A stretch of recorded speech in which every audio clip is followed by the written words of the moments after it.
They say that unmasking is like when you buy a bed offline and then you get this tiny box in the mail and then you wonder to yourself, how did they fit a bed into this tiny box? So then you take the bed out of that tiny box and it's all wrapped up in that like saran wrap type wrapping.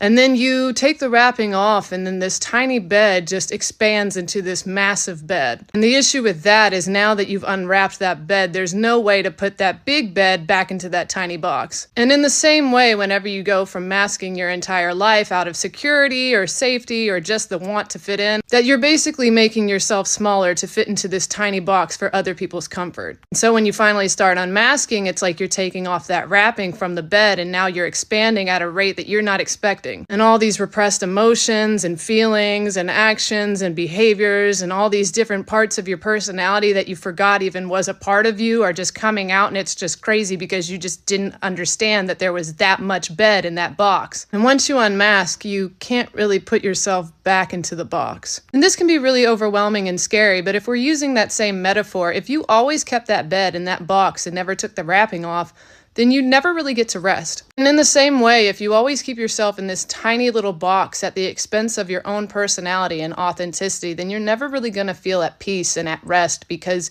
you're going to be so tightly wound up by this wrapping paper that was never meant for you to begin with. I don't know, just some food for thought.